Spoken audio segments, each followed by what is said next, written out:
Bienvenue dans cette nouvelle vidéo. Aujourd'hui on va voir quel est le meilleur objectif pour vous. C'est parti!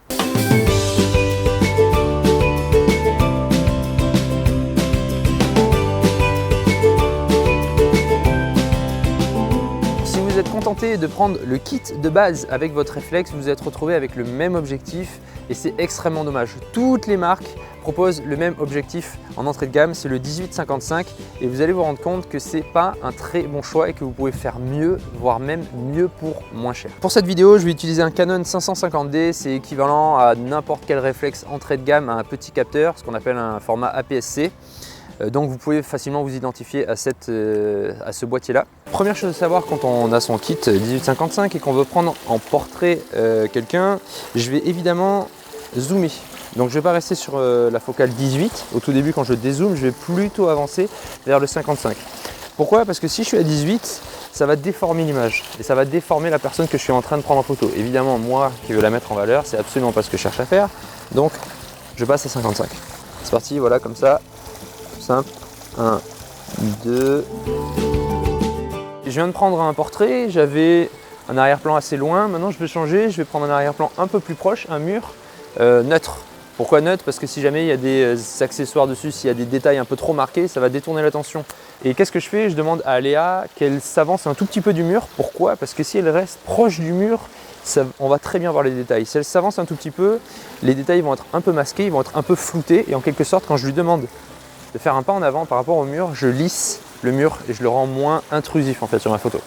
1, 2, très bien.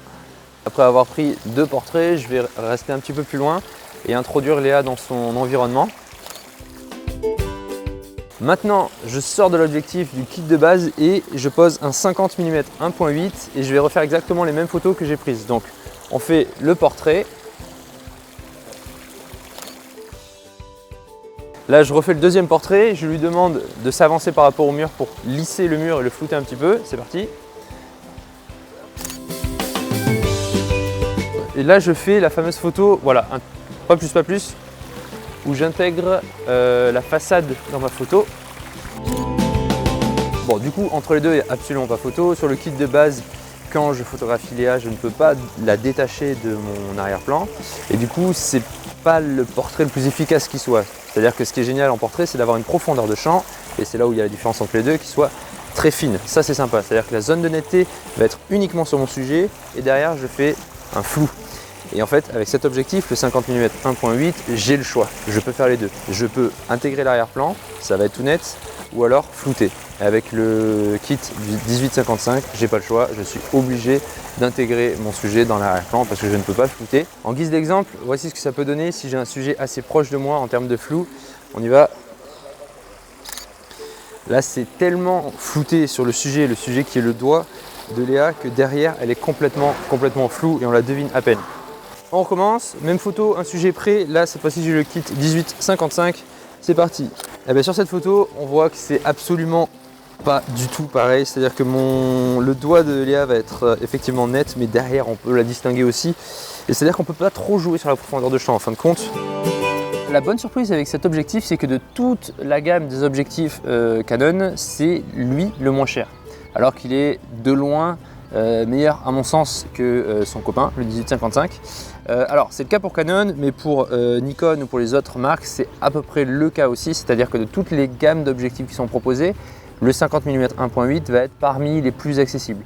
Cet objectif-là, il est déjà pas très cher et aussi on peut trouver des sous-marques comme Yongnuo ou Samyang ou Tamron qui font ces objectifs-là pour des grandes marques. Et l'avantage, c'est quoi? C'est que c'est un super objectif qui va être accessible, mais vraiment pas cher.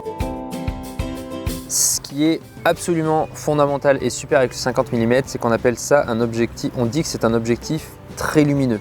Et son diaphragme, il peut s'ouvrir en grand et laisser rentrer beaucoup de lumière.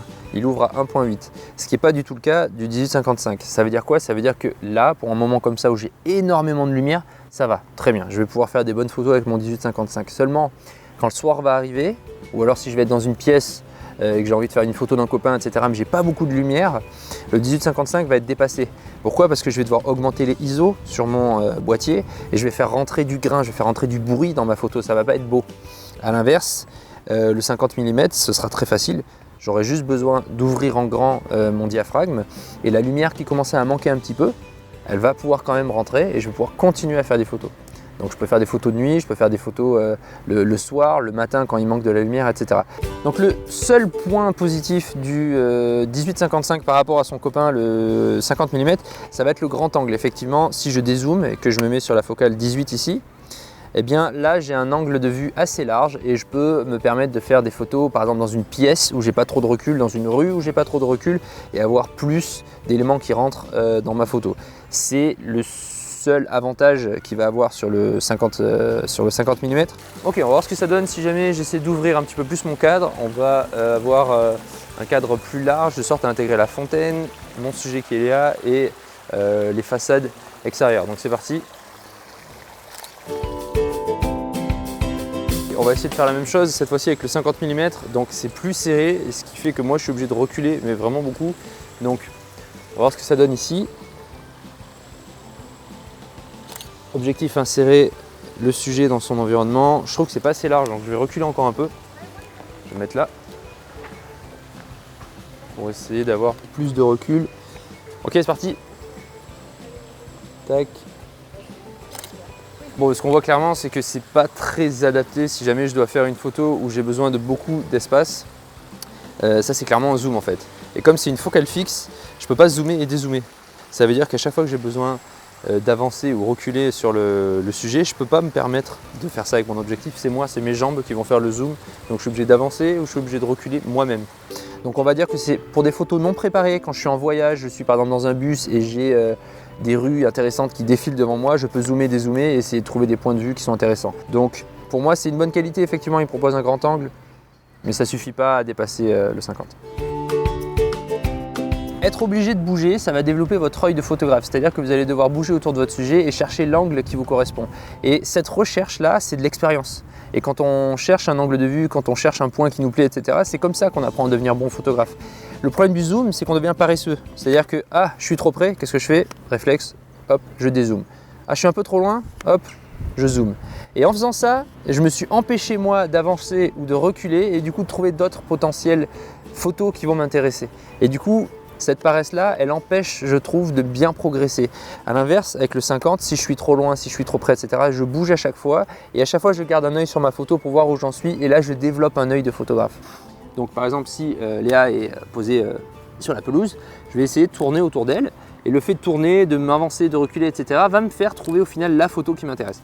Là, il y a énormément de lumière, donc c'est vraiment naze pour faire de la photo portrait. La lumière est beaucoup trop forte, donc les ombres autour des yeux, les ombres autour du nez, des oreilles, etc. vont faire ressortir les défauts. Ça va être des ombres très marquées et une lumière très forte.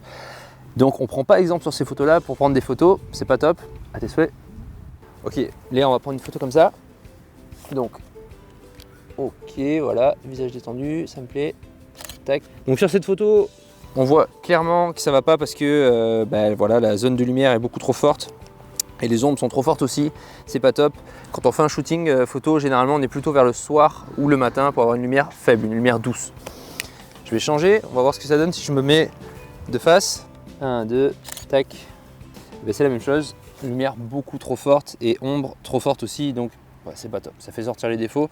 Je vais faire l'inverse, je vais mettre un contre-jour et vous allez voir la différence. Là, c'est moi qui fais le travail, j'ai pas de zoom, j'ai pas de dézoom, c'est moi qui tourne autour de mon sujet. Et du coup, la différence qu'on voit ici, c'est que si elle est à contre-jour, si mon sujet est à contre-jour, les ombres sont plus homogènes. On n'a pas des zones de lumière trop fortes et des ombres trop marquées. Donc comme c'est plus homogène, on arrive vraiment à distinguer le sujet. En plus, à contre-jour, ça fait une sorte d'aura lumineuse qui dessine sa silhouette autour de ses cheveux, par exemple. Donc voilà, clairement, s'il y a un moment de forte lumière comme ça, on vient de le voir, la lumière de face, ça ne marchera pas. Elle va devoir plisser les yeux et ça va faire sortir ses défauts, etc. C'est vraiment pas du tout intéressant. Donc je vais plutôt me mettre à contre-jour.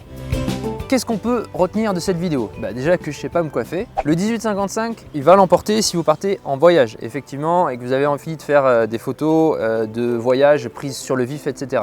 Seulement, à mon sens, ça fonctionne aussi avec le 50 mm. Mais bon, on va lui accorder ce point-là. Le 50 mm, il va gagner sur la profondeur de champ. Je peux faire des zones très fines de netteté pour avoir un magnifique flou derrière, un arrière-plan. Sur la basse lumière, ça va fonctionner aussi. Ici, je vais très rapidement manquer de lumière. Avec le 50 mm, je vais pouvoir en avoir beaucoup plus longtemps. En termes de prix, ça se vaut très bien. C'est deux objectifs entrée de gamme et le 50 mm sur certaines marques comme Canon et encore d'ailleurs l'objectif le plus économique de toute la gamme d'objectifs. Et surtout, le dernier point, le point le plus important, c'est que ça va me permettre de développer mon œil de photographe. Le 50 mm me fait bouger et je vais avancer, reculer moi-même et je ne vais pas me reposer sur un zoom. Et cette recherche d'angle, cette recherche de cadre, etc. va faire que je vais développer mon œil de photographe. En conclusion, le 50 mm, c'est les 100 € les mieux dépensés de ma vie. Merci d'avoir suivi cette vidéo, ça me fait énormément plaisir d'avoir de plus en plus de monde qui les suit, cette série de tutos, c'est vraiment génial. Je donne de plus en plus de cours photo à Aix-en-Provence, donc si ça vous intéresse, passez pour mon Facebook ou mon site. Même chose pour les shootings photos, j'en fais de plus en plus. Si vous voulez avoir de belles photos, là aussi vous pouvez me contacter. Et ça m'intéresse aussi de savoir quel sujet vous aimeriez voir dans cette série de tutos, donc si vous voulez m'en proposer, j'écouterai vos propositions et on en retiendra certains. Merci beaucoup et à bientôt.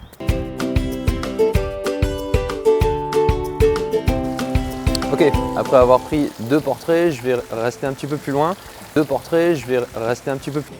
Non mais attends, qu'est-ce qu'il fait lui? T'es con quoi. Et il est con. À 5 ans, je faisais quoi? Je passais mon bac moi, ok?